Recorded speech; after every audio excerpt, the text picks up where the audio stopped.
Welcome back, Team DWC. It's your boy TWP Popcorn. Y'all know what time it is. Today is Sunday, 6 p.m. Wednesday, and it's 10 a.m. Saturday. If y'all want to come look for your boy, you know where you should be able to find me. If not, we got shorts and, highlights for days. We got highlights for days. Every video get at least 5 or 6, 20 to 30, however many highlights. Every 5 minutes we can highlight. So shout out to highlighting. You dig? We out here putting in that work. Let's see what that screen look like today. Get my charger out the way. It looks better than it did yesterday.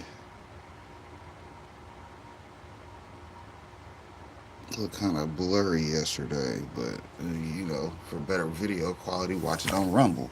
Hell, you dig? Shout out to the Rumble because look. We got the videos over there, right there for you. That's what the Rumble look like on my side. So y'all go and watch them. We got yesterday's video on both channels, Spider Pig and TWP. Shout out to doing that work though. You see what I'm saying? We putting them in. We get them videos recorded. They got the studio quality. They look better over there anyway. So, like I said, link up with your boy though. If you like watching the videos, make sure you watch them where you get the best quality for you. I know everybody can't sign up for Rumble because it's free, but you did one of these days y'all get it in. Anyways, let's see. Let's go to some videos, and then we'll come back to me in a minute because I just finished one blunt. I got to get the next one rolled up.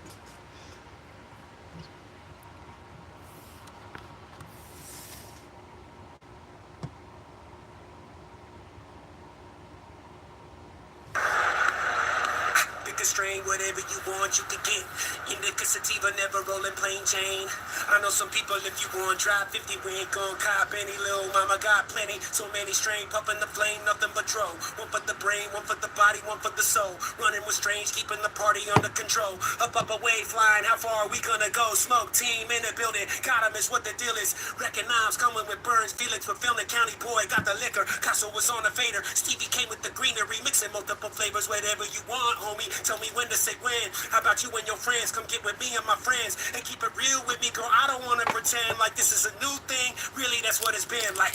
Yeah.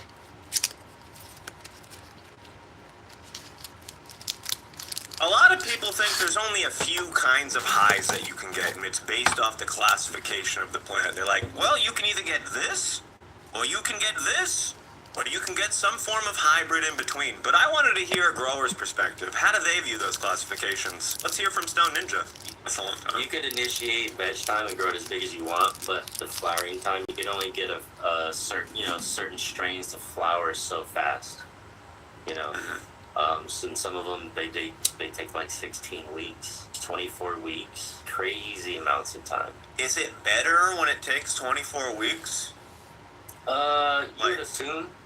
There's certain ways to look at it to where like the amount of yield you get from those types of plants because of how big they are or the flower per square inch it produces is worth it, but half the time it's really not. You might have some strains where the end product is so psychoactive or potent where you kind of hallucinate from it, but it takes strains that run that long for that to happen. Those are kind of far and few. I've only really noticed those traits in sativa dominant strains where I've hallucinated or like tripped out. I've never really had a visual hallucination, but like audio hallucination, like hearing. I've had that all week before. Well, to the big homie, y'all have to go check out Cooking with Love and More. Off of a more sativa dominant strain. Yeah. And that's what makes it sativa dominant, is the longer flower time, or? Usually, yeah. Textbook. Right now, there's so much, like, polyhybrid stuff. So, polyhybrid just means, like, many crosses, basically. So, yeah, there's a bunch of strains going on. I think, in time, we're probably going to get away from the indica sativa part and go more towards, like, a wide leaf or a narrow leaf. Cultivar is what they would say, just because of how hybridized everything is. It would take a lot of work. I don't want to say it's impossible, but it would take a lot of work to really find a true sativa or true indica these days. A lot of it's just mudded out. Even a lot of the things that are in rural areas in different countries, they get a hold of like American genetics or other mainstream genetics and bring it onto their farm that has been like to a point like almost like land race or urban land race for their environment, and they bring in other genetics that just kind of pollute that and take from that integrity. And I've heard of the narrow versus wide leaf comparison or the classification of that. Do you think that that's a good way to do it? Because it's typically similar in a sense. Yeah. I think a lot of the indica sativa stuff is gonna kind of fade out. You only really hear that with like the only time I ever really hear that talk between growers is like, well, it kind of looks sativa-ish, it kind of looks indica-ish, or like it's not like this is 65% indica and 35% sativa. Yeah, that's what I imagine. It's more like, is it bushier, is it lankier, does it have narrow leaves? Yeah, we usually like this one's a lanky one, this one's a bushy one, this one likes to stretch or get big and bushy, this one likes to stay short and lanky. We just usually refer to like those traits. Yeah, that's where I think it matters more because, like the sativas are going to have a longer time. And the indicas, you can have maybe fatter buds or bushier buds or something. Would you say it necessarily has like a definite play on the effects? Because I've seen like a lot of different stuff in a lot of different studies.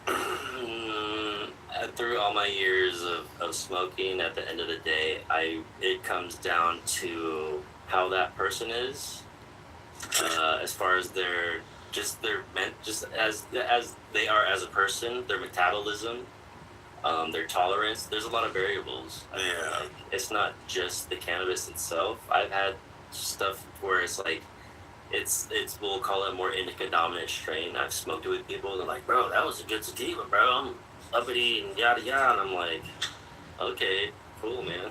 Yeah, 10 people all pass the same joint around and they all have 10 different highs. It's not like, sorry, this is the one high that's picked out for this strain. That's so wild. They want you to tell them how they're gonna feel before it happens. It's like, well, I don't know. Like, nobody knows. Like, you're gonna get high and have a good time, I hope. Like, if I say that, I'm right 99% of the time. Unless, like, some idea. Like, you're probably gonna get the munchies, your mouth's gonna get really dry, you're gonna feel goofy and giggly. I like that. So you referenced percentage earlier, like sativa 70%. Like, is that just something that you discuss between each other, like when something's crossed, or do you label your stuff as you just crunch numbers and doing math on it? Because you can't like test for it, right? Disney. There's no, it's 48% sativa. It says it right here on the lab. 37% right here. There's no COA on that. No, my friends and I joke about that more than we are serious when it comes to talking about if it's more sativa or indica dominant or the percentage of. Because when they say it at like the dispensary, it's usually whatever it said at the seed bank or whatever the grower said it was. It's not like we were talking about. There's no test for it. So it's just like a picked number. Yeah, they'll go off of like your stereotypical like definition explanation of indica sativa. You see those traits and then label it from there. If you want to see the full uncensored version of my chat with Stone Ninja, it's on that green video website. Check out the top link in my link tree. I'll put it in the description. We do that by introducing you to great resources and fabulous guests all along the way. Today we got a guest that's going to be talking about some fabulous resources that he's using so that you can help grow your health, business, and your wealth. Today's special guest has a greener thumb than old McDonald himself. This plants that this gentleman grows would make anybody say E-I-E-I-O. Now, when it comes to understanding agriculture, George Washington Carver has reincarnated himself in the form of a man from Missouri. When it comes to growing things, he makes the Jolly Green Giant look like a midget. It's time for today's featured guest, consultant and agriculturalist extraordinaire. This time, for TWP. Hey, welcome back. That's it, close up to the head. Hey, there you go. Thank you for that great introduction. I'm trying to do what I can do. All right.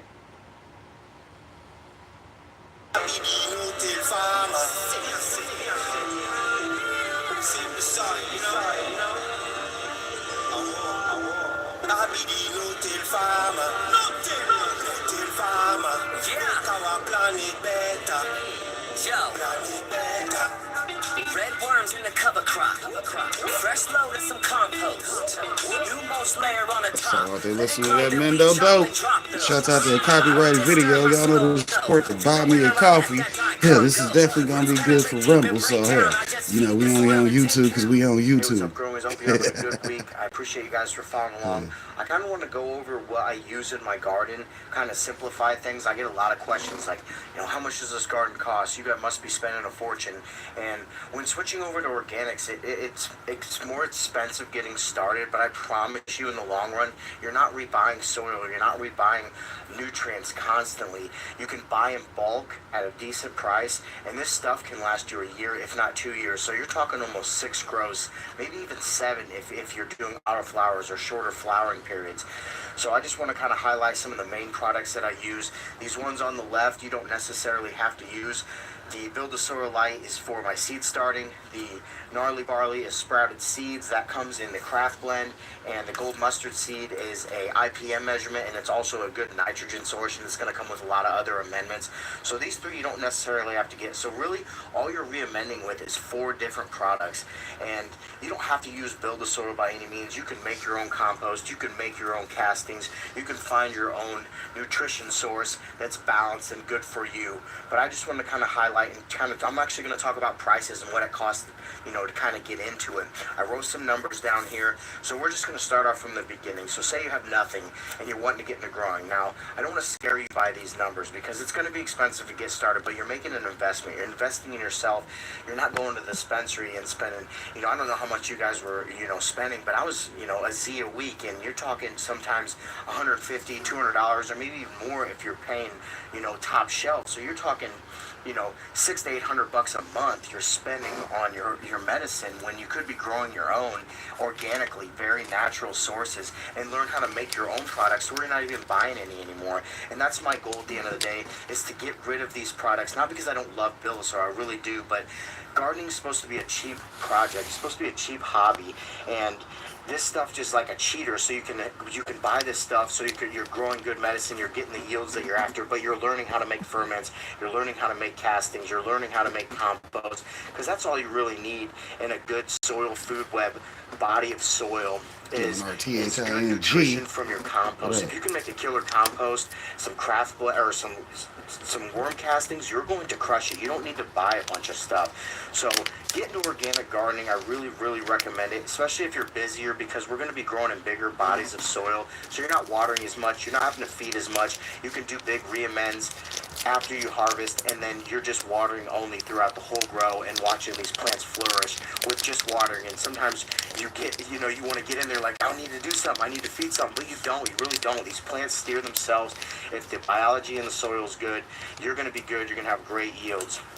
So let's just kind of talk about getting into it. So there's many different styles of growing. You can grow indoor, you can grow in a room, you can grow outdoor. I mean, if you can grow outdoor, all the power to you. I'd love to grow outdoors. I'm in Michigan, and I live in a kind of a busier area, so it's hard for me to grow outdoors. I'm definitely working on it. I will be getting a greenhouse eventually, but we're growing indoors right now. That's what we're going to talk about here. So you're going to want to get your equipment, your lights, your tents, or your fans, your humidifiers, everything you're going to need to crush. So I recommend kind of getting a kit if you have nothing and you don't have a room per se that you can control the environment. You're going to want to buy a kit. So there's 3x3 kits, 2x2, 4x4, 5x5 kits. I mean, you can buy all sorts of kits that's going to come with everything you need: lights, humidifiers, tents, everything that you need to crush it. So I just kind of went down, and this is from AC Infinity. So you can get a 3x3 tent. Use code Cantaloupe to save you percentage off too. You get 15% off there.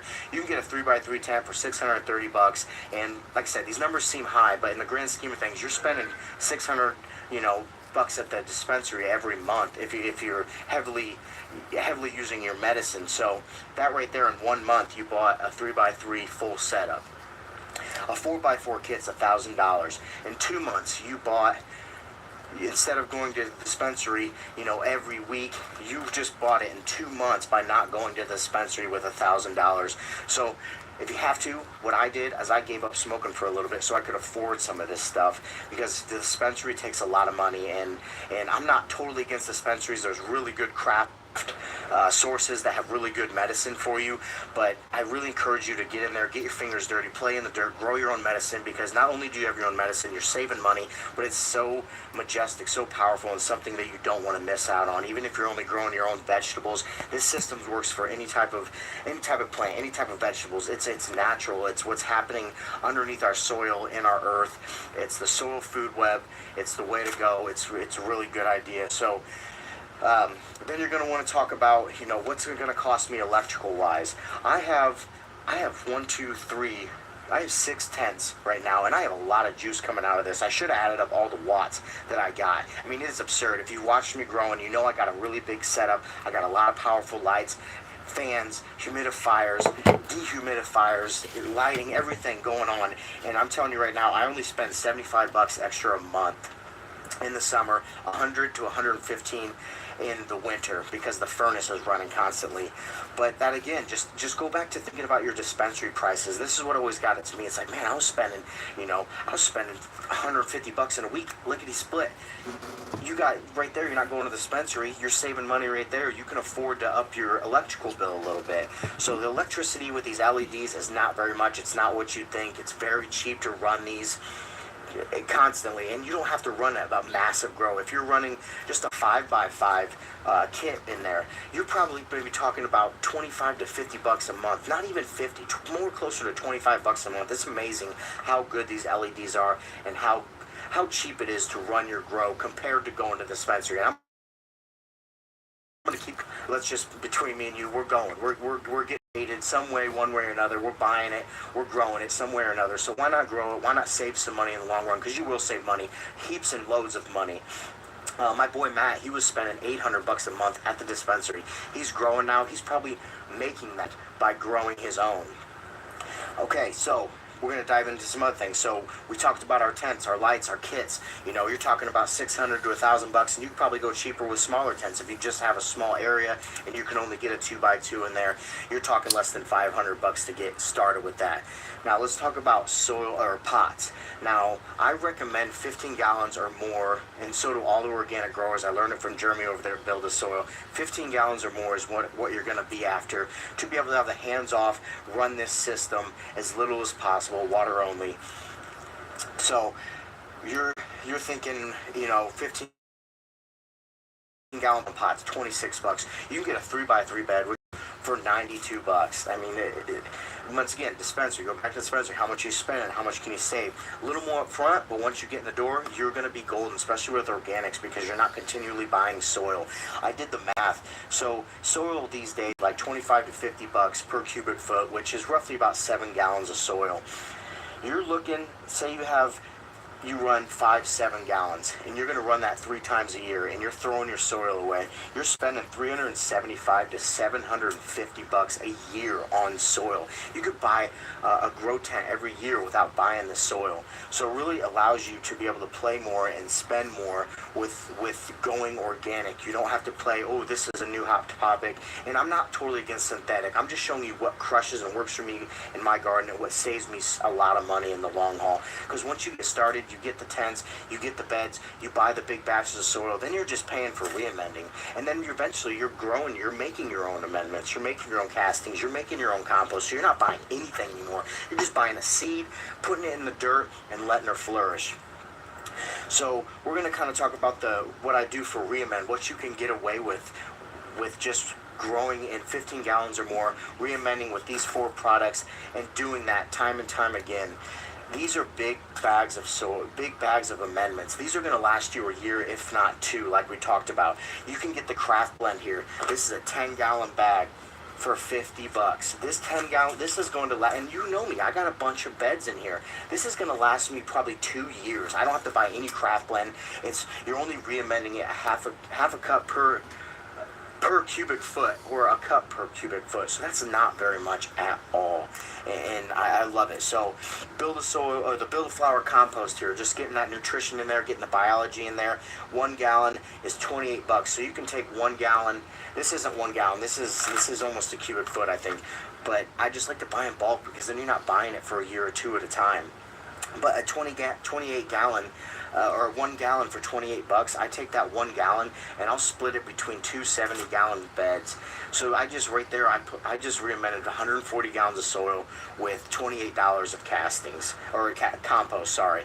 And it crushes it, guys. I'm very excited about this. I wanted to make this episode. I wanted to get a price thing for you guys. I'm not trying to sell you on this by any means. You go your own route. I get a lot of questions about, man, you spend so much money, and I really don't. And I crush these grows. And it's not even just me. It's these companies. It's Build the Soil that's showing you the way, teaching you as they go, so maybe you can wean off of their products. So we talked about the craft blend, we talked about the build for compost. Now let's talk about the root wise. This is going to be your beneficial inoculant, the microbes. So this with the enzyme elixir, I don't have the enzyme elixir, I keep it in the fridge. I should have brought that down. That's just it's enzymes that are built to stimulate these microbes to get active in your soil. So you're going to add this maybe once or twice a grow. And this right here was 44 ounces for $45.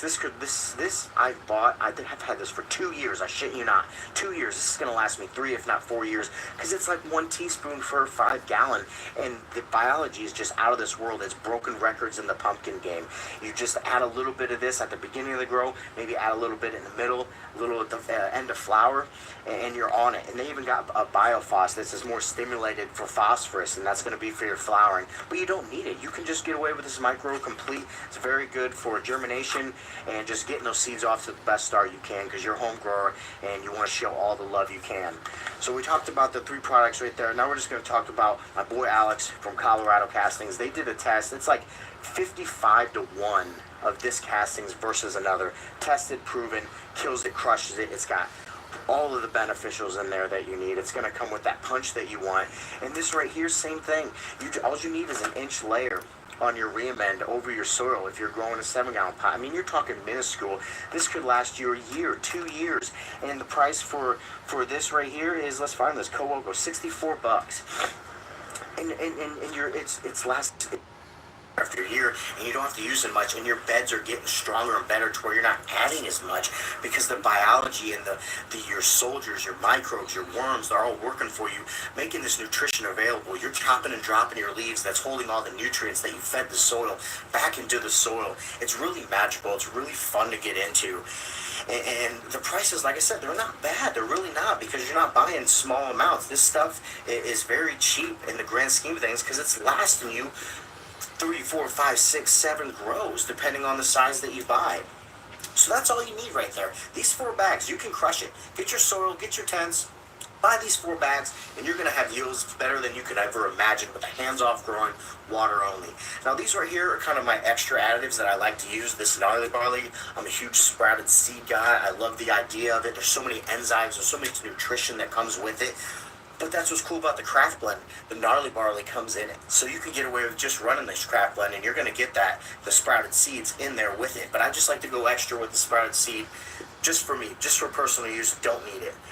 The ground mustard seed, you don't need this either. This is more for IPM, and if you're doing soil tests, it's a good nitrogen source. So if you're lacking nitrogen, put in some ground mustard seed. This is milled.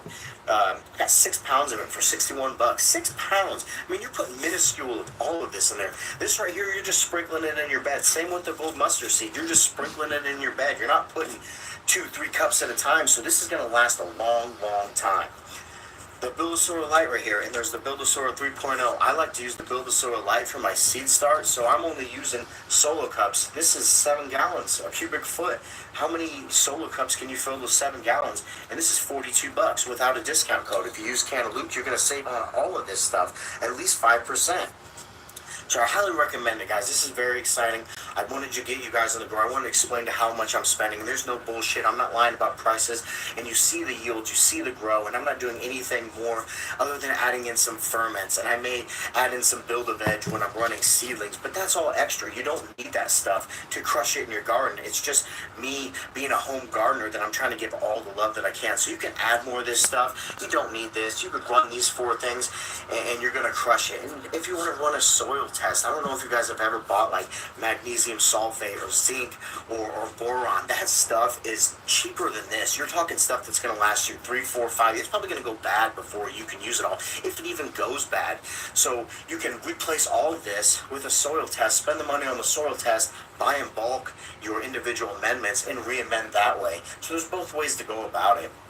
I'm just really excited. Guys, I love gardening. I love the organic way. I love build a soil. But I love more is that they show you the way. They show you how to make ferments. Miles from Fermenta Plant Extracts, I went to a class on how to make ferments. He can show you how to make ferments. Clactomus Coots, Alex, they will walk you through and help you how to make your own castings. There's books on it. There's so many ways to make your own amendments. Your compost, everyone's been composting since you know how long. And there's a right way and a wrong way to do compost. But the good news is it's 2025. We got Google. We got so much scientific backed data on the internet that you can learn all of this on your own. You just need to get your foot in the door. And if you don't have time to suffer yields, this is the way to go. Get all of this stuff, do your grow, study for a year while your grow's kicking ass at the same time. And you're like, okay, next year I'm going to make my own castings. No, the year after that I'm going to make my own ferments. It's such a simple process. It's so much common sense, and it's amazing how much organic lifestyle meshes with just the natural way.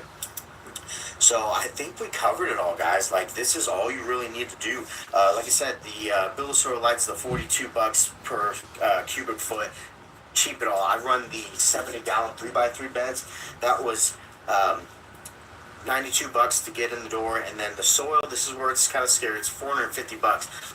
But I've got 5 yields, hella yields, off of my 3-gallon beds for $450. So that paid for itself already times over. And I'm never probably going to buy soil again. If you take care of your soil, you're getting soil tests, you're keeping up on watering, you have good environment practices, you're staying up on the IPM, these could last you 10, 15, 20 years probably. There's people 50, 60, 70 cycles deep on the same soil. Stop throwing your soil away. Save your soil, re-amend it. If you've got a bunch of old re-amended soil, Build a Soil even's got kits to re-amend that soil appropriately. That's already a kit set up to you that you can re-amend that old soil instead of getting rid of it and having to buy new. So I'll let you go, Gromies. I just want to kind of cover what I spend in here and how you guys can get involved in organic gardening.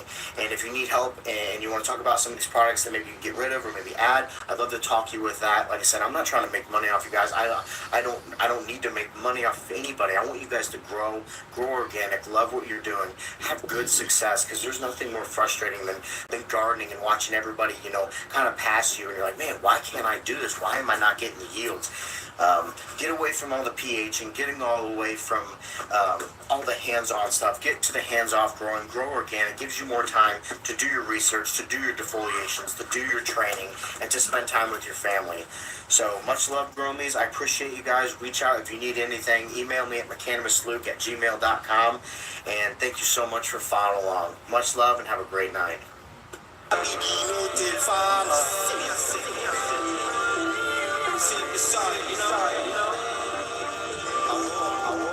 I be the no-till farmer. No-till farmer.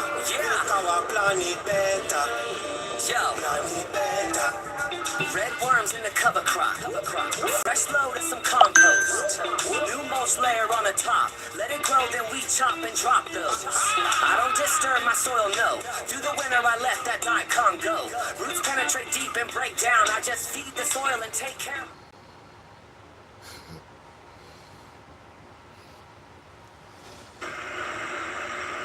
So this is day 3 of the KOV challenge. So one of the things that we're supposed to do is ask a question, and one of the questions I'm interested in is, what do you think about my channel? When I started this channel, I started it, well, for me, I'm a type A personality and I needed to relax. I have some disabilities that are related to stress.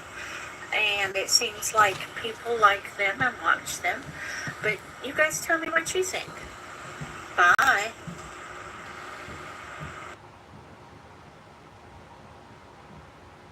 Federal authorities are trying to break up a drug ring. The feds say a criminal Chinese enterprise has been buying up homes across the Sacramento region to turn into grow houses. The marijuana grown in those houses was distributed all over the United States. Aimed at dismantling a criminal Chinese enterprise, the organization is accused of using more than $6 million in foreign money to buy more than 100 homes around the Sacramento region to then transform into what he called marijuana factories. Liz Monte Swanson says all the illegal marijuana found estimates to a total of around $16.3 million in street value. The 17,000 marijuana plants found totals around $14.5 million. And the 1,000 pounds of processed marijuana close to $1.8 million.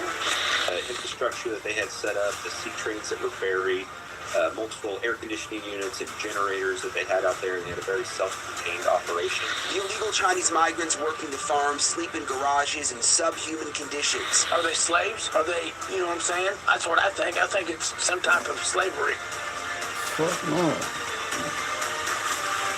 You get a crazy motherfucker that's willing to sign up to go on a journey, and then boom. He's like, hey, it's a multi-million-dollar organization, and there's only a few people here. Split that up, right? And this is something we've been seeing in the media for quite some time now. Massive grow operations, thousands of plants, and they're all being done in pretty upscale, expensive houses all across the U.S. So this problem is not limited to a certain state or a certain group of states, it's across multiple states. Now recently, we've heard reports of Chinese investors literally having suitcases full of cash and they're buying up U.S. farmland all across America. So it's not just million-dollar homes that they're purchasing, but also million-dollar farms. But the thing is, these crime rings are not limited to just only growing herb, but also they're involved in the trafficking of things like fentanyl, heroin, and all types of other hard drugs. So let's hear what some of these local farmers had to say about this whole thing.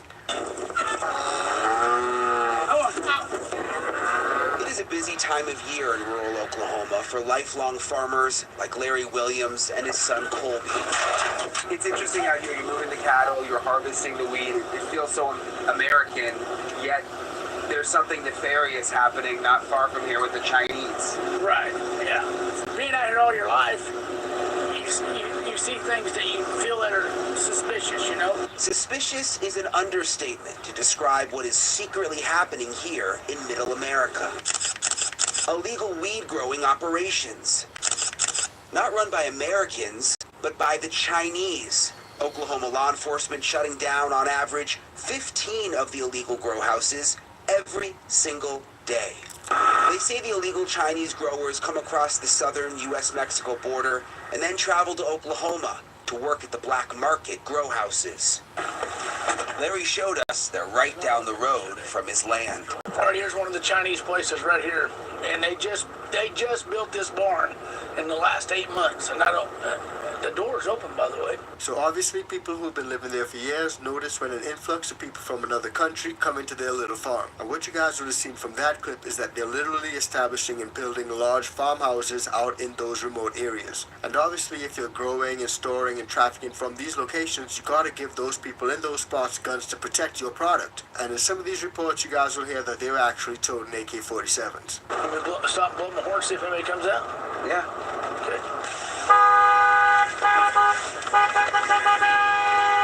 I just see a dog. There's a dog.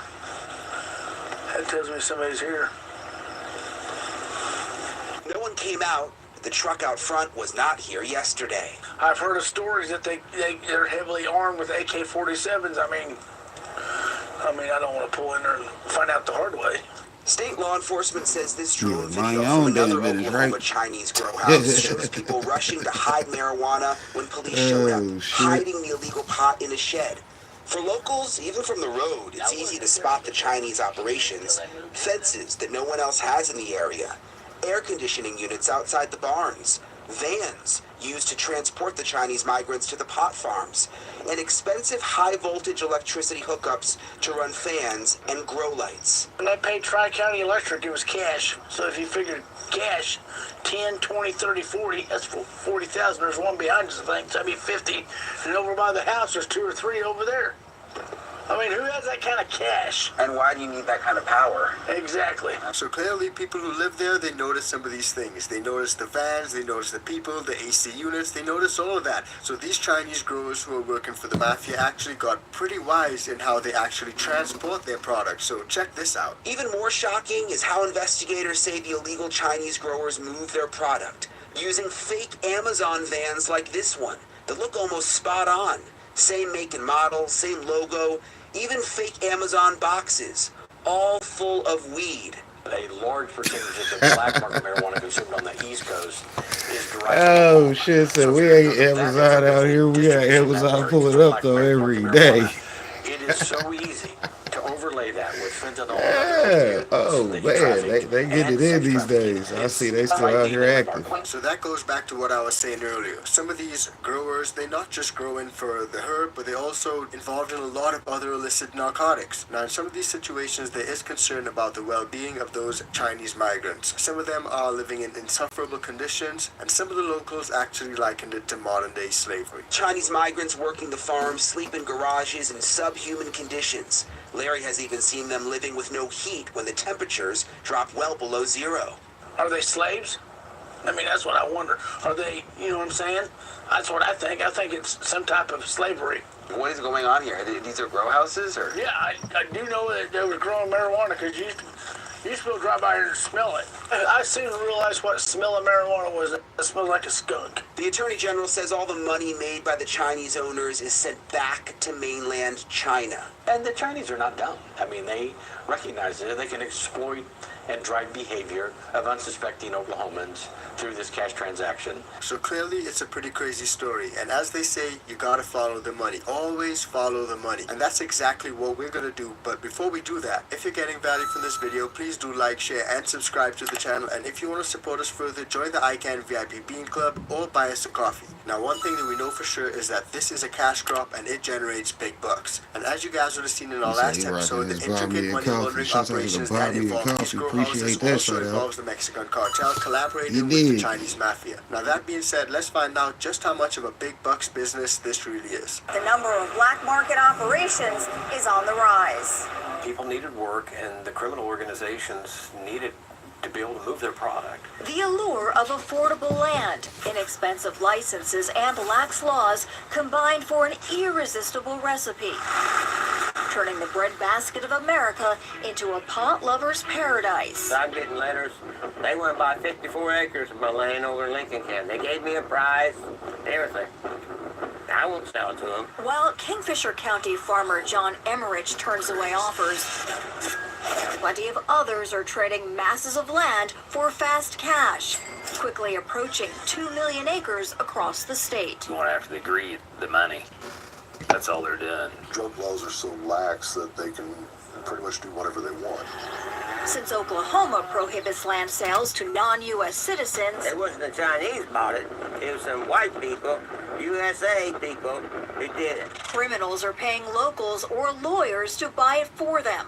We'll pay you X amount of dollars, you put your name on the grow license, and we're going to grow underneath you. So clearly, this thing runs deep, guys. There are people behind the people who are actually buying the land and running the entire operation. And there's probably people behind those people as well. But let's see just how crazy things actually get. About half of the state's 6,400 operators are currently under investigation. Each time we've hit one of those farms, it's really a smaller part of a much bigger investigation, because that farm is oftentimes tied to 40 to 400 other farms in Oklahoma, which are all being run by a higher up group of people that are moving the plants, moving the workers, and more importantly, making the money disappear. A 2-year license moratorium is in effect as law enforcement struggles to weed out illicit pot growers.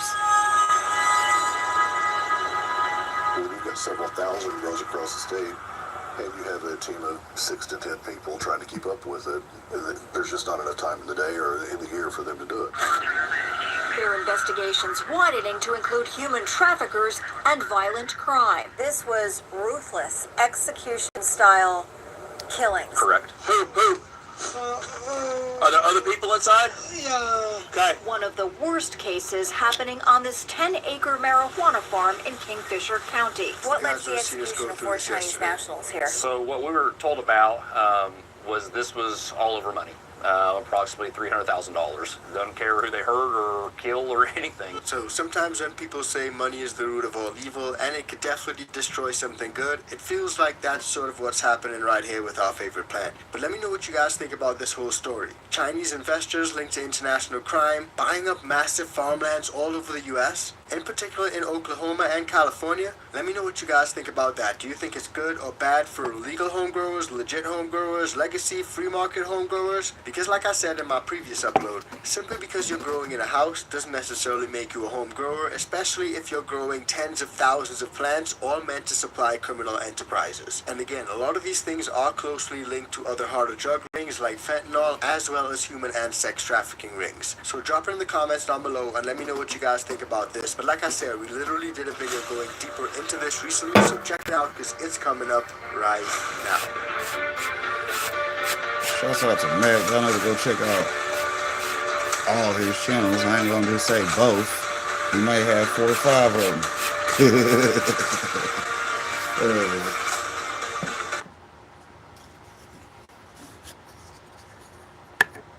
Yeah. So like Fox Farms though, like I noticed like, so if you're going to plant a plant in some Fox Farms ocean forest, per se, you plant a plant in there and you veg it out for like 2 months and you get that plant monstrous and you're ready to flip it into flower.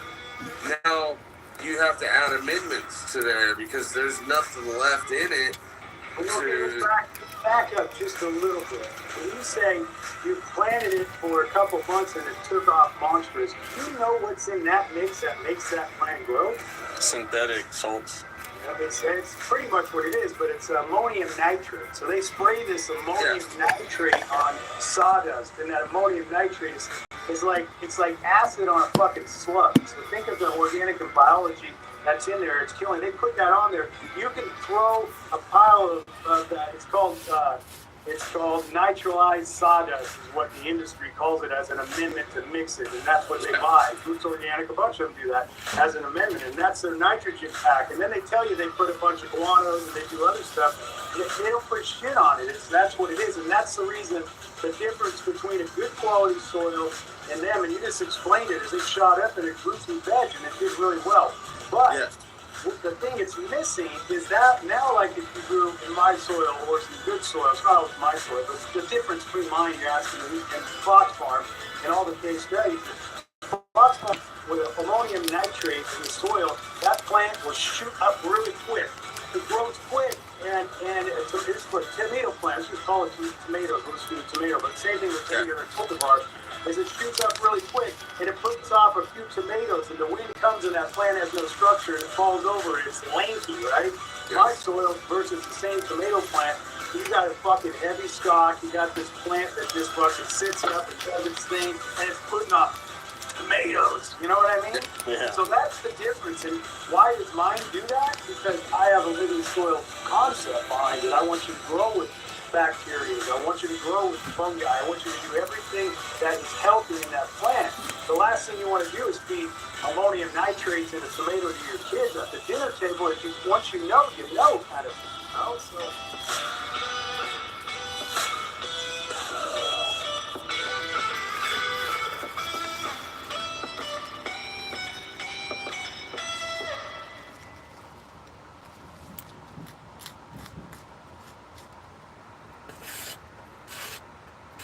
Marijuana ads are enticing kids to try weed.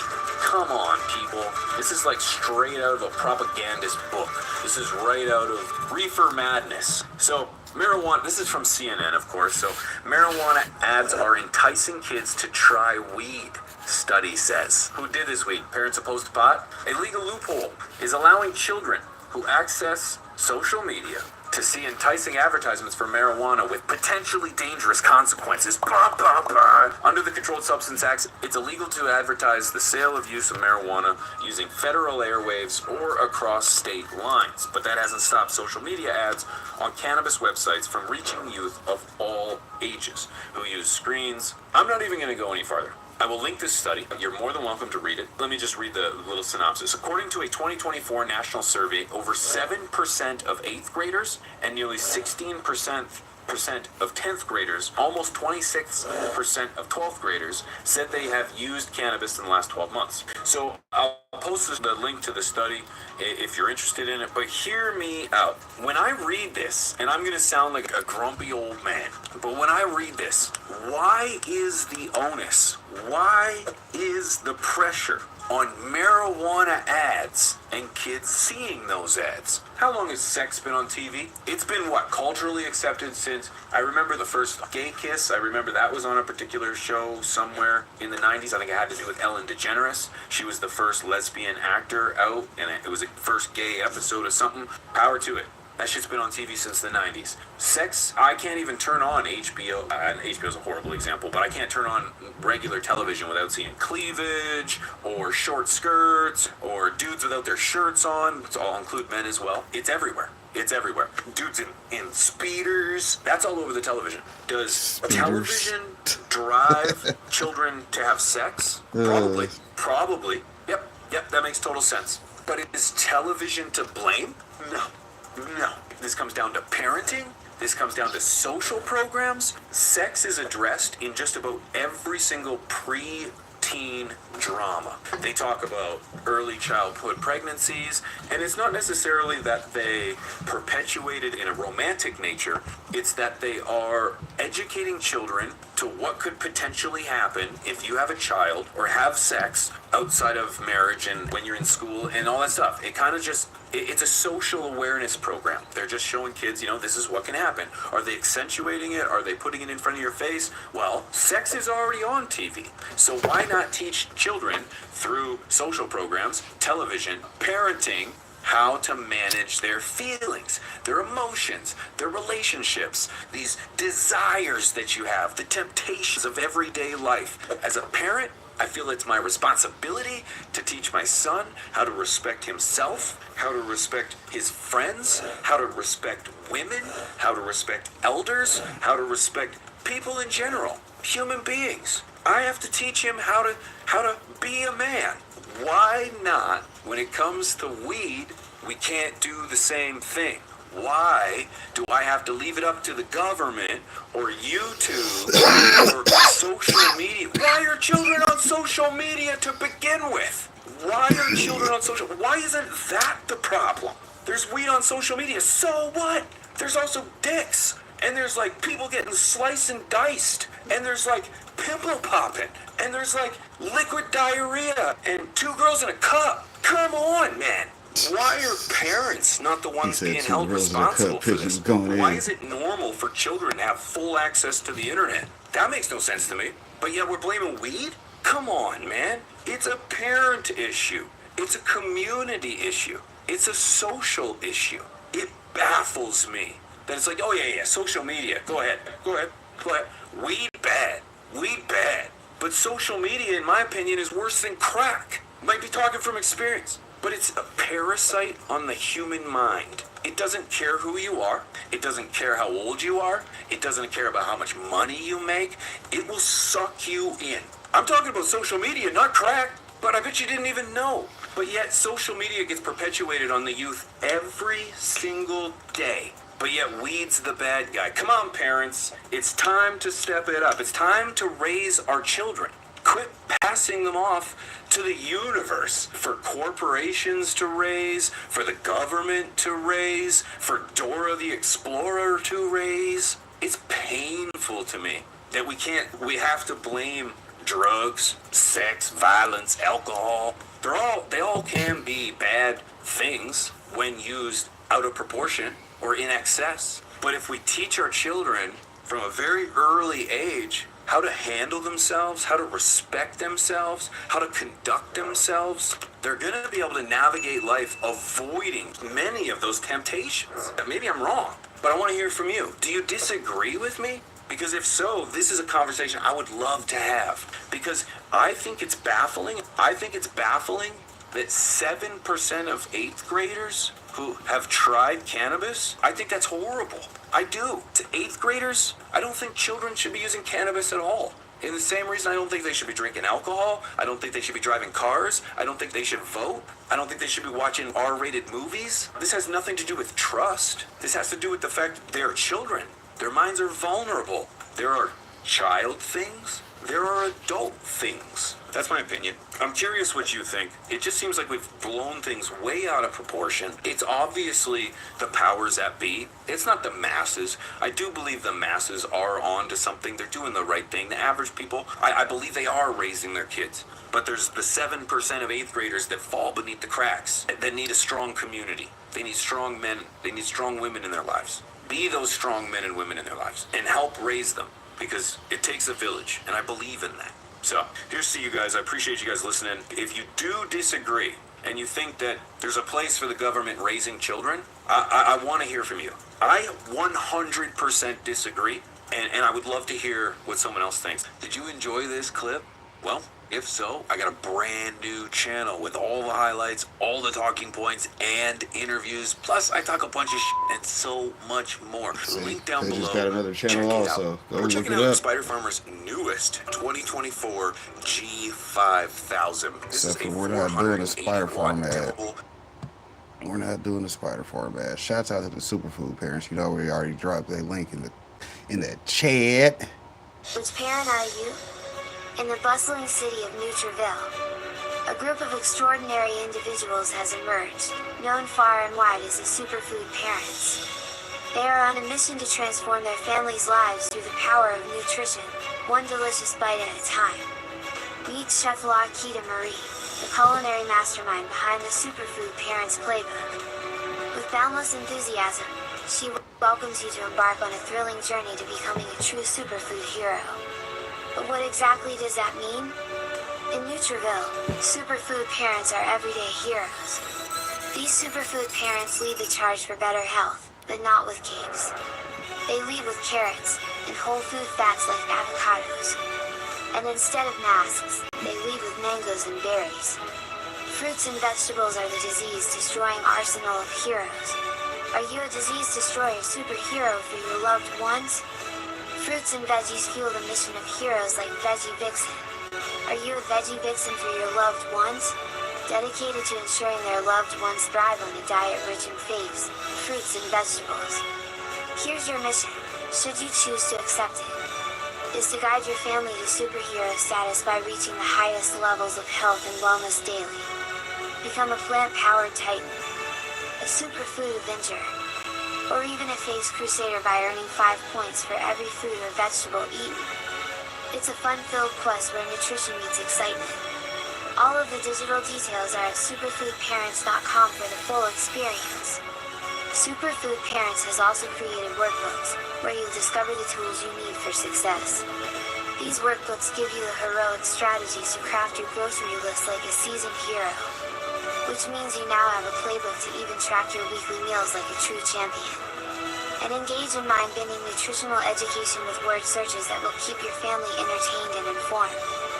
So, are you ready to join the ranks of the Superfood Parents? Are you prepared to unleash the power of faith and make every meal a heroic endeavor? If so, flip the page of the Superfood Playbook and let's begin your journey to becoming the ultimate superfood hero. To become a sponsor, just visit superfoodparents.com. You ain't even a guest no more. Yeah, you with your family, man. I told you we're gonna bring you in quarterly to make sure all our investments are up to par. Get some insider information. That's illegal. I mean, we're gonna get some tips. And some pointers. You got no insider information. Inside trade. I don't know shit. Nah, they lock Martha Stewart up for that. White women can't get away with it. Nobody like it. What'd she say? She has she moved some money around, and she wasn't supposed to do that. Yeah, they're right. Just lose the money like everybody else. Made more money after that too. She went crazy. I love her, bro. She's so freaky. What? How you know? She freaky though. You didn't see the post when she was talking about how they came and installed her pool. Oh, this shit legendary. It don't sound nothing like no goddamn. People always say, add more CalMag, like it's some miracle fix-all. But is that really the case? That's what we're going to get into today. But before we get into it, today's video is brought to you by Real Growers Grow Dots, the absolute simplest way to feed your plants. You mix them in once at the beginning of the grow, and they feed all the way to harvest. You don't have to worry about nutrient burn, nutrient lockout. Grow Dots does all the hard work for you. Check them out over at realgrowers.com. And come on, man, you want to talk a little CalMag? I do. So I know that, speaking of Grow Dots, this is one of the things that we've been slowly dialing in is the amount of magnesium, I think in particular, but also calcium. Let me know what's going on there. Our favorite plants are very magnesium hungry, but you have to get the calcium and magnesium in the right ratio. And I can tell you about that. It gets into a little bit of science, but I can tell you about that. Okay, before we jump into that, explain to me, so calcium and magnesium, they're not like the main nutrients like NPK, they're secondary nutrients? Yeah, you might as well NP and K. Nitrogen, phosphorus, and the K is potassium. All right, the P was already taken by phosphorus. NP and K, nitrogen, phosphorus, potassium, primary nutrients. Then you've got your secondary nutrients, and that's where calcium and magnesium fall. They're not needed in those giant amounts that the NP and K are, but they're still needed substantially. And then the other one is the micronutrients, and those are just needed in, ready, micro amounts. They're just very small amounts. It's things like boron, molybdenum. Okay, and I know that calcium and magnesium deficiencies are something that are very common amongst growers. Explain to me how that happens, deficiencies in calcium and magnesium. So calcium and magnesium are both needed by the plant. They're needed in different amounts. Now here's the problem, as it's a little bit of chemistry. I'm not a chemist, but when you look at these elements, they both calcium and magnesium, they have charges to them. These elements have charges, and calcium and magnesium both have two positive charges. So think of it as a magnet. They're going to be very strongly attracted to the negative particles that are in the soil that want to hold that to the soil. It's the whole cation exchange capacity, whatever. And the point is that both of those are equally attracted.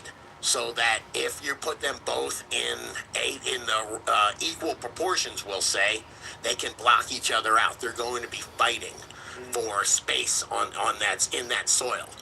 Okay, and so you were talking about, before we jump too far ahead, actually, I want to talk about the deficiencies. How do I know if my plant has a calcium deficiency or a magnesium deficiency? Can you tell just by looking at it? Yeah, you can. I mean, of course, Google's your friend. But calcium deficiency looks bad. Calcium is an immobile nutrient. It's actually in the cell wall. It's what the plant builds itself with.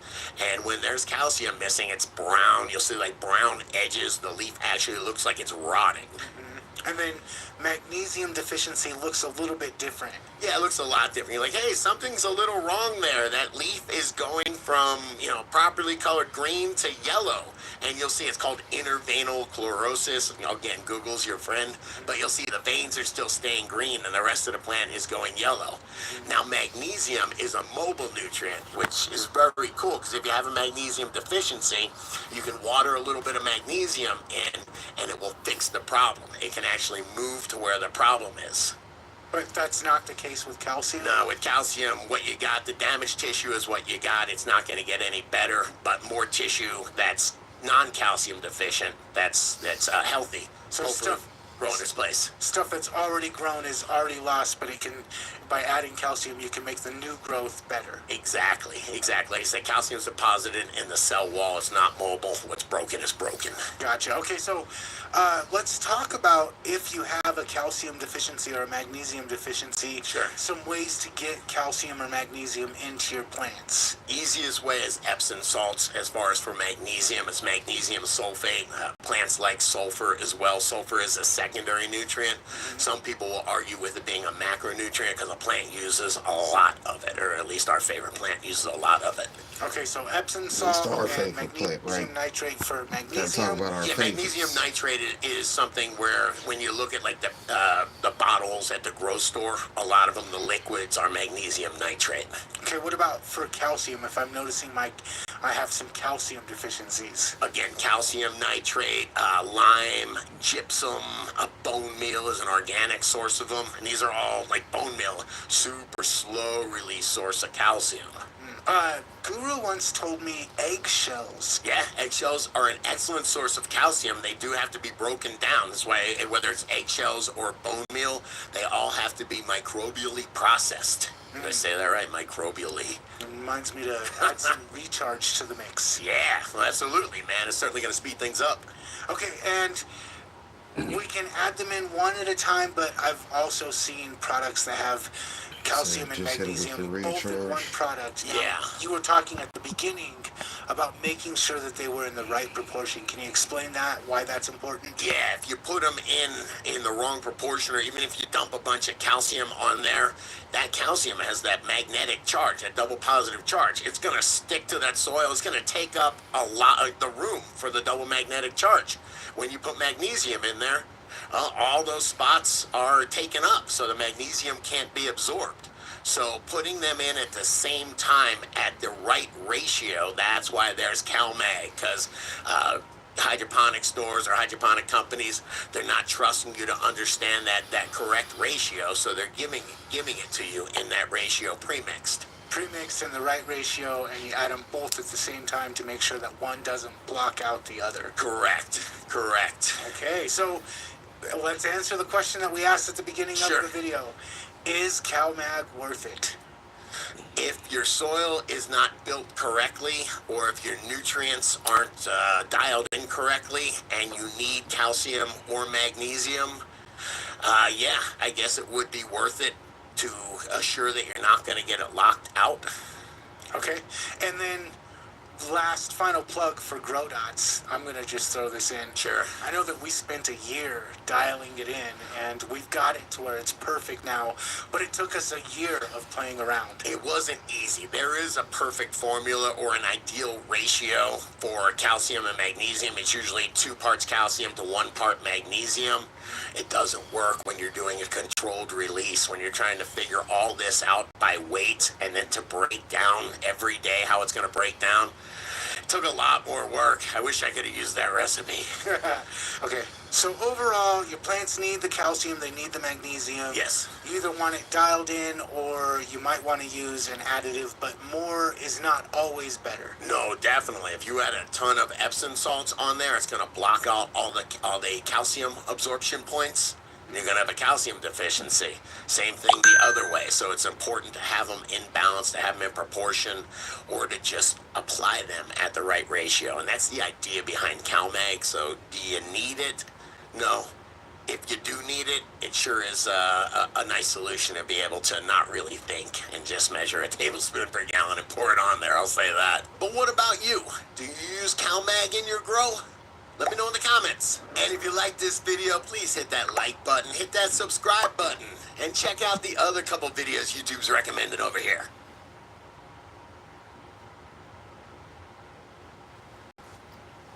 Yo, already know, shout out to that big homie.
Still got plenty of video left to go. Shit, y'all know how we do.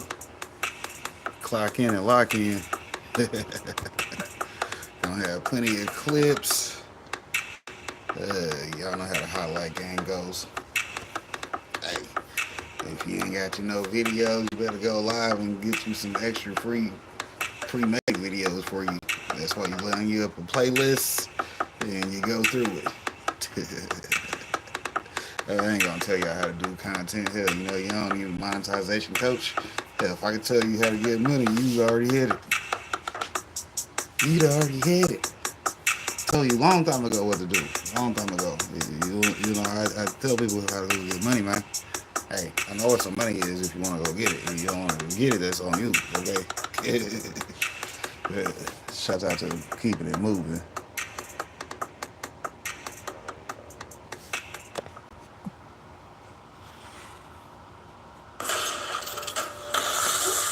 Tonight, a rare look inside a vast and sophisticated criminal network, harvesting illegal marijuana and using vulnerable migrants to do it. Family homes in suburban U.S. neighborhoods are being used to grow weed, fueling the black market marijuana industry. Call it a cartel Trojan horse hidden in some South Sacramento County fields. Thousands of illegal marijuana plants grown among legitimate crops, and farmers, they had no idea. With more than 36,000 illegal plants seized. The illegal pot, in parts planted on farmland so remote, personnel had to be airlifted in just to find it. Well, it's actually happening really all throughout the state. Body, multiple bodies. A shocking scene in rural Oklahoma. Are there other people inside? Yeah. Okay. 4 killed execution style and 1 wounded on what authorities say is an illegally operating marijuana farm. Just up here! Just up here!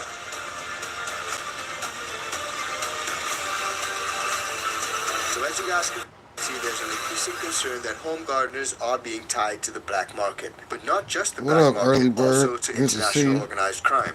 And something that we've been noticing across a lot of states is that a lot of lawmakers are saying that home growers are supplying the illicit market. So today, we're going to have a look at that. We're going to head over to California, Oklahoma, and a few other states to figure out exactly what's going on when it comes to this particular issue. Because this right here is something that can affect all home gardeners. And on top of that, some of the stories that you guys will hear are absolutely crazy. Now, in these situations, we're not talking about little home growers, 4, 5, 6, 7, even 10 plants. We're talking about commercial scale growing operations done in a home. So at that point, can they really be considered home growers? Because you're commercially cultivating at scale, but you're just doing it in a home. Now, these homes are popping up all over the US, and they're not just cheap homes, they're multi-million-dollar homes. So let's get into this one, which started off in California. This upscale California suburb is a glimpse into an underground world where authorities say a Chinese crime ring feeds America's black market.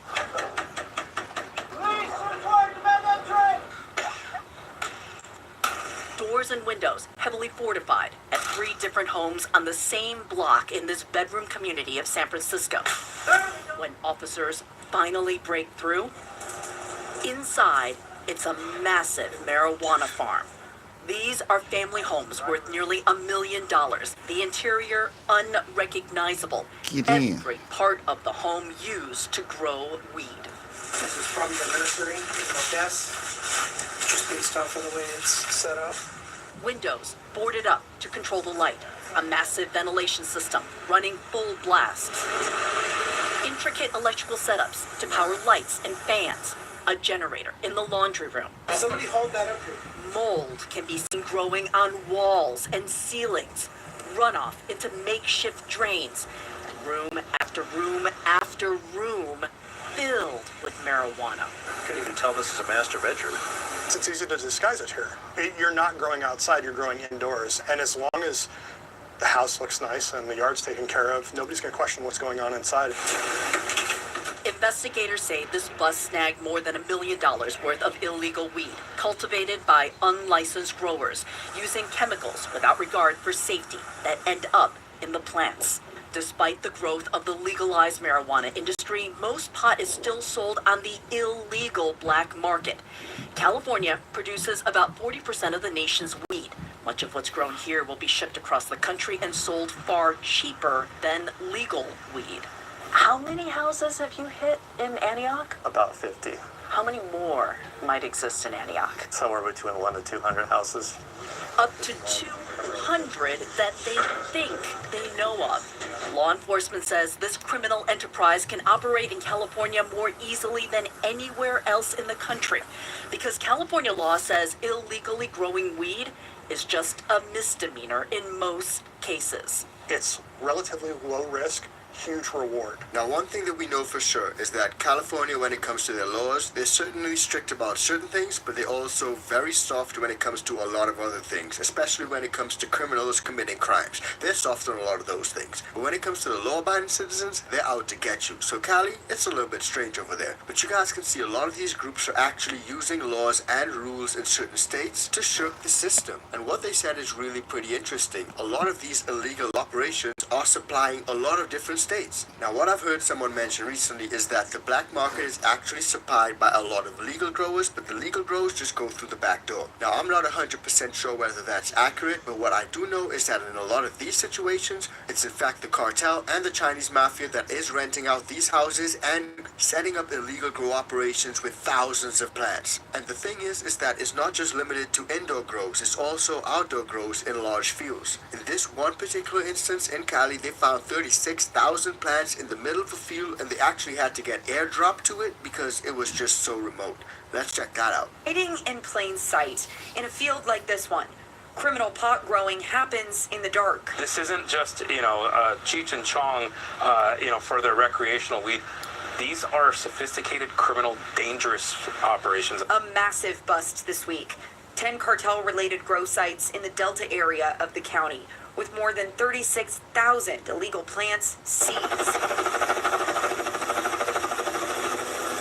The illegal pot, in parts, planted on farmland so remote, personnel had to be airlifted in just to find it. Well, it's actually happening really all throughout the state and even throughout the country. There's a lot of land here that really just goes unchecked on a regular basis. Cornfields are often used to hide those illegal marijuana plants, and you can see why. The rows are close together and it's dense. It's why the sheriff's office says that farmers had no idea that their fields were being used to grow these illegal plants. So these are legit farmers that are growing things like corn, all types of other legal crops, but there are bad actors hopping into their farms, hiding out, and literally guerrilla-style growing in their farms. Absolutely crazy. Now, just a quick reminder, guys, if you're getting value from this video, please do like, share, and subscribe to the channel. And if you want to support us further, join the ICANN VIP Bean Club or cop some merch. Now, these illegal operations are not limited to California, but like I said, it's happening all across the U.S. In particular, it's happening in Oklahoma. So let's pop over to Oklahoma and see what's going on over there, where there was actually a crazy instance where there was execution-style murders happening in the grow houses. Absolutely crazy stuff, but don't take my word for it. Let's hear it for yourself. Tonight, a rare look inside a vast and sophisticated criminal network, harvesting illegal marijuana and using vulnerable migrants to do it. You haven't been paid. We travel to the heart of where these victims are being recruited. They came from here. Yeah. And uncover a shocking scheme bringing together two giants of the criminal world. Hey, Sinaloa cartel, let me introduce you to Chinese organized crime. Body. Multiple bodies. A shocking scene in rural Oklahoma. Are there other people inside? Yeah. Okay. 4 killed execution style and 1 wounded on what authorities say is an illegally operating marijuana farm. Sheriff's office! Sheriff's office! Court documents filed during the suspect's arrest said the killings were an act of revenge. We don't know who the shooter is. The alleged assailant, Chen Wu, who's now being charged with first-degree murder, was demanding $300,000 that he claimed to have invested in the farm, according to authorities. 2 of Chen's victims were listed as co-owners of the illegal grow. You got him in cuffs? The other shooting victims seem to have just been working there. Hey. All were Chinese nationals. We've got 1 injured and 4 deceased. It was just the kind of grisly murder that law enforcement officials in Oklahoma had long feared. Jonathan Riedlinger was one of the first officers to arrive on the scene. with as much money that's coming in here, with as much marijuana is here or leaving, it just figures just a matter of time before something's going to happen. So when there's that much money involved, things can go sideways really quickly. You guys know about cartel movies, mafia movies. Heck, you guys have definitely seen stuff like Scarface and Godfather. But what makes this different and makes it so dangerous is that it's a coming together of two massive criminal organizations. We're talking the Chinese mafia and the Mexican cartel. And to that extent, you gotta ask yourself, how much is that black market linked to international organized crime? Because that's exactly what these organizations are. They're organized crime rings, whether it's the Chinese mafia or the Mexican cartel or some other actors. It comes down to the black market and international organized crime. But let's dig into this black market a little bit more and find out exactly what's going on. Oklahoma has seen an explosion of marijuana farms ever since the state voted to legalize medical cannabis in 2018, charging would-be marijuana entrepreneurs only $3,000 for a license to grow, a fraction of what other states impose for licenses. Way cheaper. There were a lot of businesses out of state that started looking at Oklahoma, just realizing I can save a lot of money simply moving my operation to Oklahoma. Mark Woodward is with the Oklahoma Bureau of Narcotics and says there are over 6,400 marijuana grows in the state, far more than the legal market can support. So many of these grows sell to the black market instead. They can grow for pennies on the dollar compared to a legitimate business, and they can sell it much cheaper. So there is so much profit to be made. And that literally goes back to what we were saying earlier. A lot of these may be legal grows, but when they go out the back door, they are actually sold on the illegal market. And to some of these people, they're definitely seeing benefits. No regulations, lower taxes, no taxes actually. And that way you get more profit, more money into your pocket at the end of the day. And according to law enforcement, it's not just run-of-the-mill entrepreneurs trying to make a go of it in America's heartland, but international criminal organizations as well. The real people moving the product, the workers, and most importantly, laundering the money, were tied to organized crime from Los Angeles to New York, from Mexico to China. On just one day in 2022, the Oklahoma Bureau of Narcotics raided 9 marijuana farms with alleged ties to Chinese organized crime. On those farms, they say they found suspected victims of human trafficking, men and women who were forced or coerced to work on farms for little or no pay. It's a practice that grew especially prevalent during the height of COVID, says Woodward. A lot of the workers lost their jobs during the pandemic. A lot of these states were still locked down, and so a lot of these groups started looking at Oklahoma and literally moving their criminal operations to Oklahoma. Most of these workers, I'm sure, had no idea. They were just told, you grow marijuana, you load trucks, and you'll get paid. Come here! Let's go! But many workers don't actually get paid. You guys okay? Yeah. During our year-long investigation of this story, we've encountered dozens of suspected trafficking victims, including these workers on an illegal marijuana farm in California, who said they worked for months without a paycheck. How are you paid? Who's paying you? They said they haven't actually gotten paid yet. You haven't been paid? No. So clearly, these international organized crime rings have no concern for these people that they're actually hiring to run these operations. Some of them just never get paid. Now, the scary thing about this is that it's likely 100% not limited to just these illegal grow operations. They're likely more egregious crimes such as human trafficking, sex trafficking, and all those types of crazy things. But what we're also noticing is that some of these lawmakers are getting wise to the fact that it's not just located in California or Oklahoma, but these cartels are actually spreading across the U.S. Why would the Chinese cartel care about marijuana? Because it's so lucrative. It is a very profitable crop. And it's not just in California. We are starting to see, as we unpack this, more ties between a lot of these growing operations and Chinese organized crime. 22 states have illegal grow operations, says Senator Susan Collins, a member of the Intelligence Committee, including her state of Maine. Why are Chinese transnational criminal groups here in the United States buying up these homes and growing illegal marijuana in them? Profit. It's difficult for me to believe that there isn't some sort of plot involved. How much of this bleeds into a national security issue? I believe it does pose a serious national security 100%. threat as well as a public health risk. Back in California, we learn there's even more financial incentive for illegal growers. It's been about 2 months since the grow houses were busted We've learned that one of the houses is going back on the market, and today is the open house. A manicured home with a for sale sign listed for just under $1 million. Wait, wasn't this house like fully turned into a grow house? Like everything was. But let's see how they fix this up. Flipped. Since that day, we watched law enforcement swarm in. Hello. Hi, are you Susanna Huang? Susanna Huang is a real estate agent listing this open house, and the agent who sold 3 other suspected grow houses in this area. She owns one of those homes, where authorities found more than $900,000 of marijuana last year.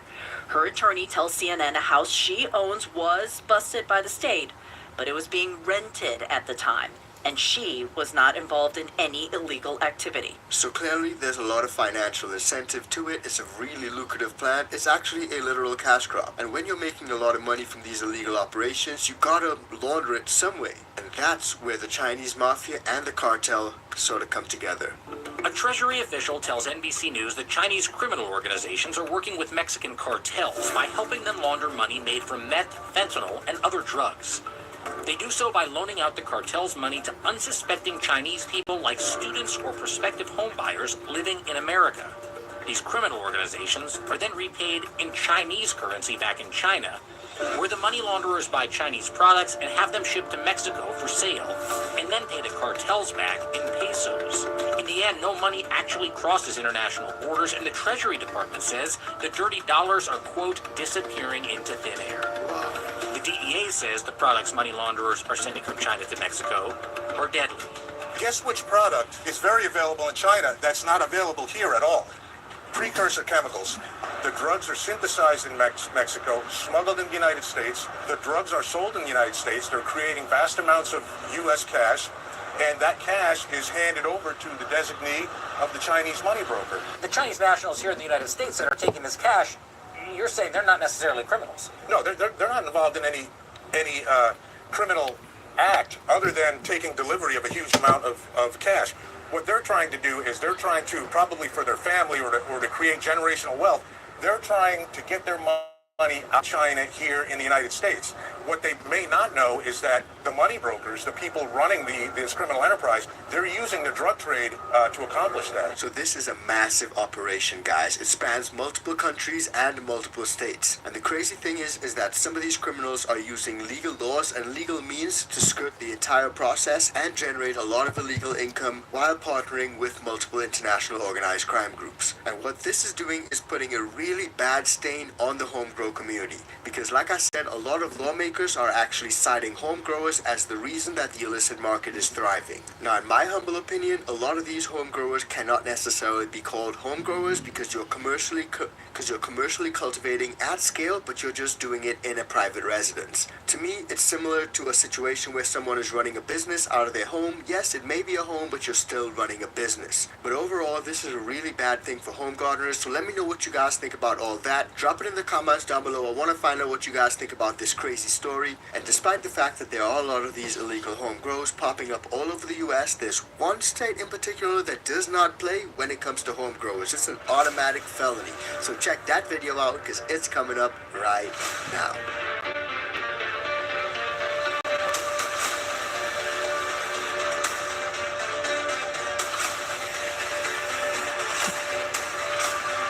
Shouts out to Matt. Like I said, go check out all his channels. Y'all know bro getting it in. Shouts out to Wall Street. Trap. More fun being rich and on the street, bro. It's a lot of shit to do, so I look at it like they got more gangsters in the stock market. They got more gangsters in government than gangsters on the street. Right. They just got more information than us. Just like Chico said, We just don't got the information. Get the So monopolized. if we learn how to play that game, I use it the same way as I use the streets. And so what happens is once I started making money, I was like, oh, they don't really got, they're not really smarter than me. They just got information. So the goal from you is to just go get some more information. And when you come from the street, you ain't scared to lose no money. Right. That shit come with the game.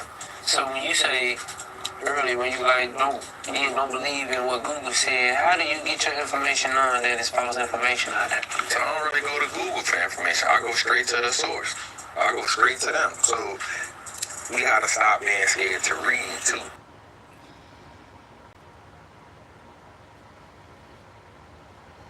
Hey guys, 420 scene here. Thank you so much for stopping by and chilling with me. I hope everyone's having themselves a super fire, super fly, stony day. Let me know what you're toking on and where you watched the video from. I always like to know. Should have dropped that fat like, subscribe, and if you want access to all my secret, unlisted grow and smoke videos or super fire VIP Discord community, or if you want to get some one-on-one grow help, totally check us out on Patreon. I'm gonna have the link in the upper right-hand corner over here. You guys ever been in that situation where you pass the seedling stage and you get super solid growth and then get through that veg stage and you're mainlining? I mean, everything is right in the world. What can possibly go wrong at this point? Then you get into the flowering stage.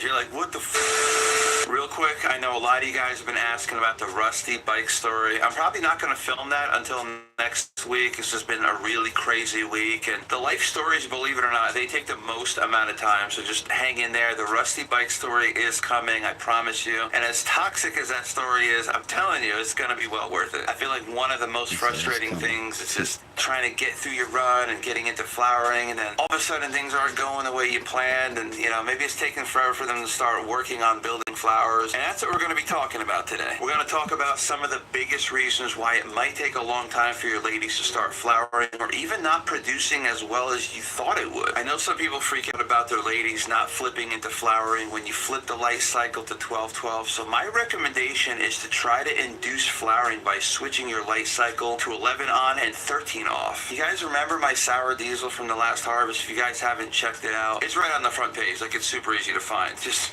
you know, click on my name. It's going to be right there. But I like to go with the 11-13 light cycle for two reasons. The first reason is because it induces your ladies to get into the flowering stage a little bit quicker, and also because the growth hormones are really active when your lights are off. Like, you ever notice like how the next morning you get up, your laces come on, and you see all that growth that happened overnight? I'm telling you, that's why. The growth hormones are just most active when your lights are off, and you'd be amazed at what a difference just 1 hour is going to make. I already know some people are going to be like, oh, well, you know, it's only 1 hour difference, but I'm telling you, that 1 hour makes all the difference in the world. So switch your light cycle to 11-13, and hey, let me know how it works out. The next reason your ladies could possibly not be producing flowers as big, as bulky as you like is because your lights are too damn close, okay? Most likely you're getting some kind of light burn, and I never understood why people have their lights super close during flowering. I understand the entire thought process behind it, but it's not about hitting them with the most amount of light intensity, because they can only handle a certain amount of light until it's overkill.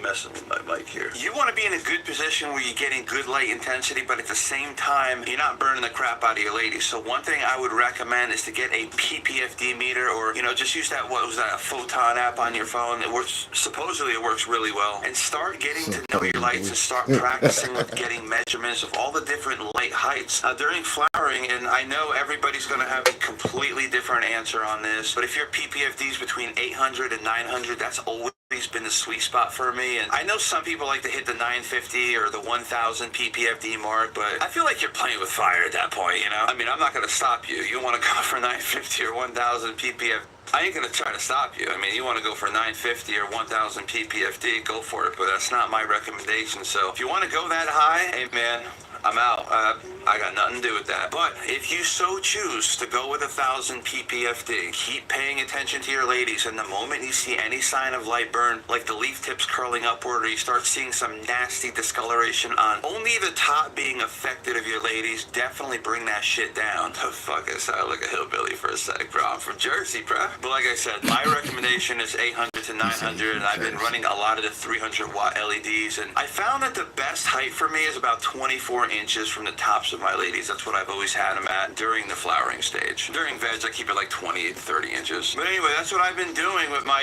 ES300 and my Bloom Plus BP3000. Both of those are about 300 watts. And the ES300, that's the V2, not the V3, it's the older model. I know there's a lot of brands that recommend 18 inches, or it's crazy. I've even seen 16 inches, but let's be real. The only thing they give a shit about is to show you super high par numbers, so don't fall for that crap, all right? I haven't run anything insane like 600 watts. Okay, I will be running. I think I'm gonna get the HLG Diablo X. Like, that's supposed to be fire. I think that's like, what, 1,000-watt LED? Like, legit. We're definitely gonna be upgrading when we get to that new crib. But anyway, that's always been the sweet spot for me. The next problem that's gonna absolutely kill your growth is bugs, spider mites, broad mites, fungus gnats, all of that shit, bro. If you're really truly worried about bugs and you're trying to deter a problem that hasn't happened yet, just get some biofungicide, spray it before you get to the flowering stage, and make sure to get some of those nice reflective sticky traps. Telling you, they're not going to be able to resist those aphid sticky traps, all right? And also make sure to get yourself a bottle of microbe lift. That way you cover infantry and airborne division. Now, once you get into flowering, you won't be able to spray anything, but at least you'll be able to take care of any kind of problems, pre-existing problems, or just give you a little bit of peace of mind, give you that deterrence, you know, while you're in the vegetative stage. So it's going to help get rid of the pests before you get into flowering, or at least keep the pests away while you get into flowering. Now, if you have enough room, you can also try to grow some complementary ladies. I'm talking about like rosemary, mint, all that stuff. Like, you'll never, I'm telling you right now, yo, you'll never have to worry about bugs again, because they can't fucking stand that, yo. Like especially the rosemary. You're already doing a run. If you got the room for it, why not just make a little bit of room for some mint? I don't know if you guys ever smelled mint, but like back in elementary, I had this insane science teacher that created a park right by the school. Like, we would have this hill. When you go down into the field, it would be like flush with like the one side. You could have kind of like a walkway. But it was really cool because he created this habitat. I'm talking about my science teacher, for like a lot of animals, and he grew a lot of different stuff. When you would go in there, it would just be really minty, really super fresh. I don't know, it was a vibe. I mean, you're in 8th grade. You just go in there, you smell mint. It's like, oh man, dude, it smells pretty damn good, bro. Also, another thing, make sure to give your ladies that sugar, because they can break that down into energy. What up, David Corey with the crap? Y'all need to go check out Big Bro. Just for them to break down the carbs to create energy. You're not going to taste the sugar, so get the whole thought process that you're going to taste the molasses. Trust me, it doesn't work that way, guys. Like, molasses is so good during flowering, because not only are you providing sugars for your ladies to convert into energy because they're breaking down the carbs, but you're giving them a really good supply of magnesium, which I feel like is very slept on, but super important during flowering. Hopefully those are some really good tips you guys could use to help speed things up during flowering. And I know it can be really tough when you're seeing slow growth, but the biggest reason for me personally on why I've had slow growth in the past during flowering is because my lights were just way too close. I always fell victim to, oh, I gotta have it at 18 inches, I gotta have it at 18 inches. But once I moved those lights further away, they responded accordingly. So just kind of a recap, just make sure your lights aren't too close. Take the proper precautions with, like, we see you have to deal with bugs, you know, with the microbe lift. You could use those aphid reflective sticky traps. You could use biofungicides, so you kind of prevent yourself from the fungal diseases and all that stuff. So, man, honestly, you should be good to go. And if there's any tips that you guys want to add, totally drop it in the comments section below. And before we wrap up today's video, I want to thank everyone on screen for supporting us on Patreon. And for only $11.99 a month, you get access to all the secret unlisted videos that YouTube does not want you to see. Smoke sets, live streams, or VIP Discord community, one-on-one grow help with me. So if that's something you're into, definitely check it out. And to everyone else, be sure to smash that like button, subscribe if you're not already subscribed, and turn on that notification bell so you don't miss out on any of my future videos. And I hope everyone has himself a really good day. As always, stay safe. Peace.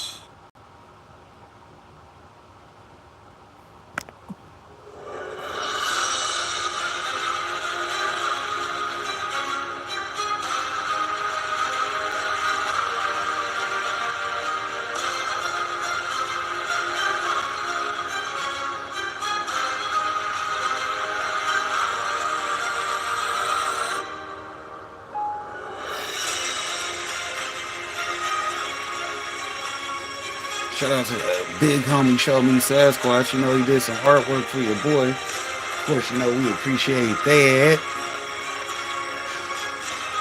Y'all better check him out at showmesasquatch.youtube. Hit him up.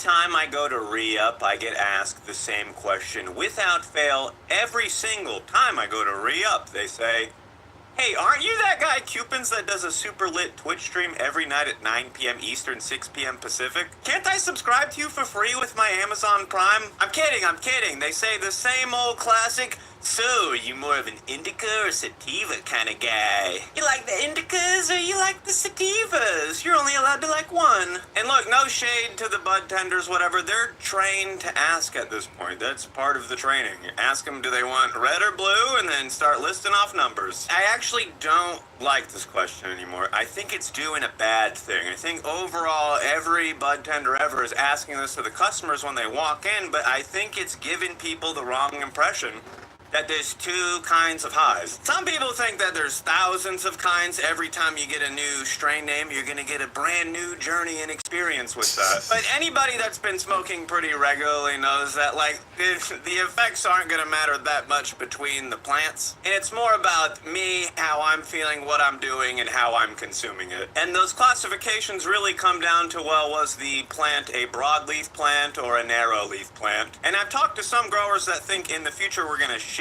away from the sativa indica model. And honestly, I can't wait. I get asked the question all the time, do you like indica or sativa? When I go into the shop, just give me whatever. I don't even care about the numbers. Most of the shops that you go to, unless they're carrying a bunch of third-party products, most of the stuff in there is about as good as the rest of it. It's not like they're growing one that's 30 times better than the others. There's some stuff that's better, obviously. They usually charge more for it, but when I stopped being super picky, I started just getting better stuff overall. When you're really picky, you're trying to get the exact thing that you want, you're easily disappointed because you know what? They didn't have it that day. But asking that question every time somebody goes into the shop, are you more sativa, are you more indica? They tell you one's a head high, one's a body high, but like try to do a 1 gram dab of some sativa and not get couch lock. Go eat 1,000 milligrams of sativa edibles and not get couch lock. I mean, if you throw your couch away, you don't have a couch anymore, you technically can't get couch locked. But there's more to the effects than what was the name of the plant. There's more to the effects and what was the classification. Was it this or this? And also something that I usually like to point out is there's no way to actually tell scientifically if you have sativa or indica. There's no lab test for it. There's no way to measure it when they're telling you something 70% sativa. They're just saying that. They didn't do a lab test for it. They probably heard that from somebody else, or they crossed two plants and that was the rough math that they did on the other two numbers that they guessed. But most of the time, that number is just like an assignment. It doesn't mean anything. Not every 80% sativa is going to hit you the same. That's more of just how the plant looked when they were growing it. It's also wild, too, when you think about, like, cartridges. There's a lot of cartridges that are marked indica, sativa, hybrid. And a lot of the times, they all have the same distillate in them. They usually add terps to a lot of these, or just added different food-grade terps. Maybe they got the CDT. But, like, we're taking the same distillate, the same oil, and we're just adding slightly different flavors. And there's people out there that think that they're going to get wildly different effects from the same two distillates with slightly different flavors. Really, the effects that you're gonna feel, it's more dependent on you than what you're smoking. There's a lot of factors: your tolerance, your metabolism, how you're consuming it. Are you consuming a lot? Are you combusting it? Are you vaporizing? Are you dabbing it? Are you eating it? I've had many sessions where everybody's smoking the same thing. 6, 7, 8, 9 people all smoking the same thing. The same thing, but not everybody gets the same high. Not everybody's like, well, I'm couch locked and I have the munchies. Big body. It really is a high you're going to feel more dependent on you than what you're smoking. It's more dependent on how you're smoking it than what you're smoking. Than the name of it, essentially. How you're consuming it is more important than the name of what you're consuming for how you're going to feel. You can take the same plant, the same blue dream, whatever blue dream makes me feel this way. You grow it, you harvest it a week earlier than you normally do, you're going to get different effects. You harvest it a week later than you normally do, you're going to get different effects. So I feel like when you go into the shop and they're like, hey, you more of a sativa or an indica kind of guy, they're oversimplifying the whole thing, which I understand. It helps them sell stuff faster.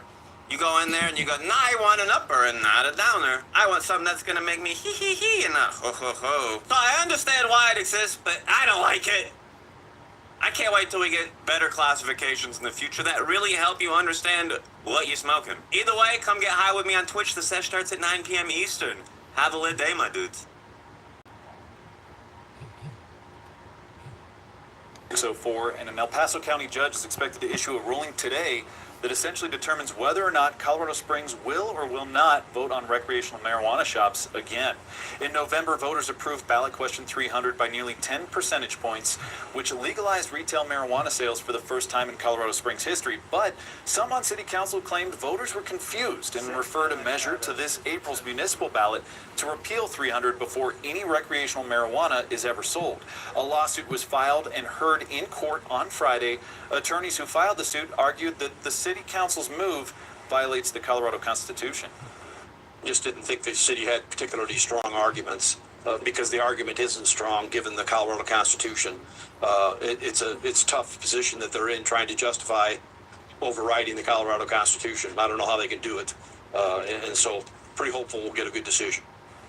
At the heart of their argument is Amendment 64 of the Colorado Constitution, and this phrase that you see here on your screen specifying that any locality voting to prohibit marijuana sales, quote, must appear on a general election ballot during an even-numbered year.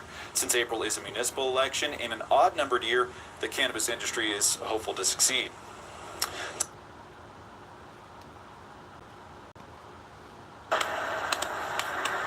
Give it gas when I'm dipping competition, getting past, living fast, furious, staying on track, never worry when I'm spinning. Last better get in back, ride for my dog, alphabeted on us, you gon' get it back. Never split this pack whenever I witness cap. We ain't fucking with your fiction, facts, your conviction lacks. When I get up in my bag, I'ma spend, we ain't tripping off tax, clipping this tag, working on my wish list, cooking this cake. Let me flip this stack, you a flash in the pan, while you relaxing, I can. My team in the pack, the sedan, putting tracks in the sand, pushing my craft to the fan, got the people all clapping their hands, putting cash in my brand, keeping my octane high, my grade and premium, not 8-9 or 8-7, and when I run across state line, I'm 9-1, I gun it, clock great time, when time come, disappearing in the dark horizon, way I cut turns, I'm as sharp as diamonds, got them on tilt like a car's alignment, this is raw refinement, not a hard assignment, I'ma give it gas, give it gas, bitch.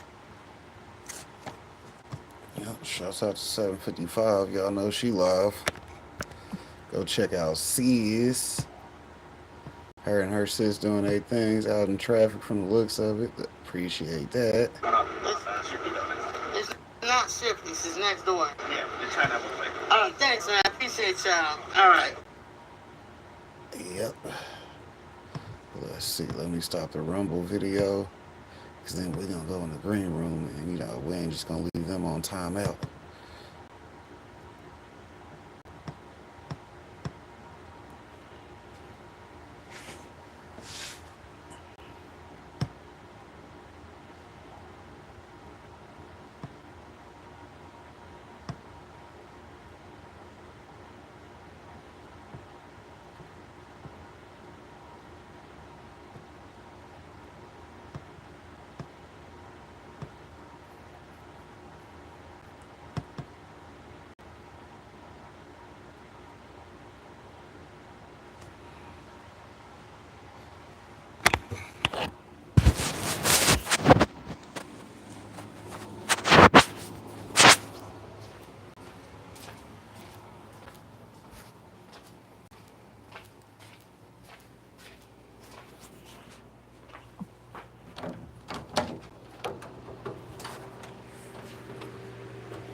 Temperature 71, 21% humidity. We have to get that up today. Knowing they don't like some of that. Everything looks like it's doing good. Looks like there's still some moisture in the cups. So we'll just add a little bit more water back to them, keeping them plenty wet, as we say. And then looks like the ladies that we moved around yesterday are still perked up and ready to go. So yeah. The camera messing up my good shot. And we're just playing around with those money tree cuttings. But hey, if they root and they run, we'll put them in something. Let it see what it do.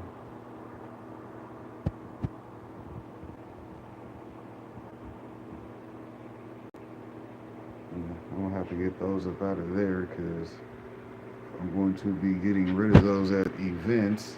I'm gonna have to go ahead and get them. Yeah, y'all can't just be chilling on the out to them dragon fruit plants. They're starting to get big. Is into it, so go back and watch the videos to see when those started. Cause hell, we ain't just doing a solo run on them. Y'all been seeing those when I show the garden, so y'all know what we got going on over there. It look like my flower done took a break. It get back to looker, then it'll start growing. But I'm glad it's not doing too much growing because that plant outside is flipping huge, and that one has the potential to just keep going. But hell, it's been producing flowers for most of the winter, so it's like I don't know when to stop sometimes. I just be popping flowers popcorn, which is cool with me. Cactus looks like it's got some more fucking needles growing in. That's cool with me. I might have to move you away from the money tree though, because you know you probably you poking it and stabbing him in the side like what the fuck is going on over here? Getting big too, SA. Shout out to them plant types. Y'all know we keep them Pokemon in the green room. Yep.